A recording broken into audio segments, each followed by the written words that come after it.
Oh, reconciliation. That's a big word. And I think it's going to need two lots of people coming together to work towards peace and respectful relationships. To me, reconciliation is the coming together of two worlds, of two peoples and two cultures in the pursuit of a better world for all. To me, reconciliation means moving forward together with a shared understanding of the past through truth-telling and truth action.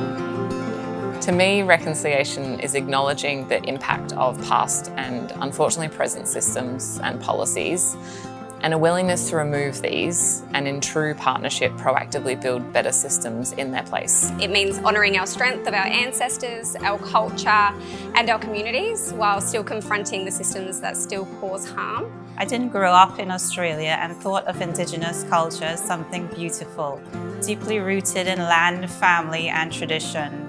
When I came here, I was shocked by the contrast between my image and the reality. To me, reconciliation means building stronger relationships between Indigenous and non-Indigenous Australians.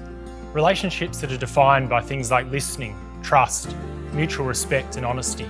If we can establish that as the benchmark, we all stand to benefit. So reconciliation is important because we can't move forward as a nation unless we face our past and present with open eyes, hearts and minds. I'm constantly in awe of the resilience and dignity of First Nations people, even in the face of what I see to be horrendous disrespect and mistreatment. And so that strength deserves not only recognition, but real support. So reconciliation is about taking the weight off their shoulders. It's about stepping up to share the responsibility and commit to making a contribution towards genuine change. I believe reconciliation is important because without hearing the voices and the stories and the perspectives from Indigenous Australians, how do we think that systematic change is meant to happen? For me, it's personal. I want a better future for my family, especially my young nieces and nephews, who are young Aboriginal kids growing up on their land. So my research looks at how this plays out in real life through things like racial profiling of our young people.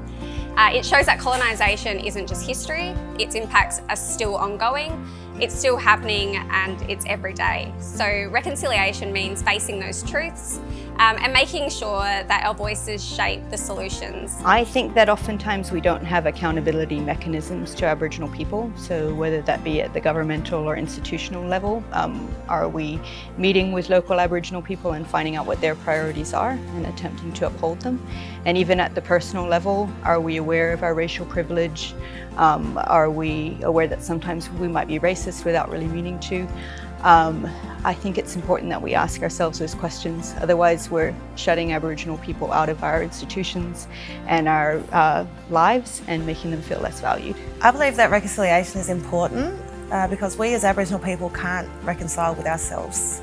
We're only 3% of the population and we need our non-Aboriginal neighbours, our friends, our family, our colleagues, all to walk alongside us if we're to create meaningful and ongoing change. Reconciliation isn't just a moment, it's a shared journey and we all have a role to play.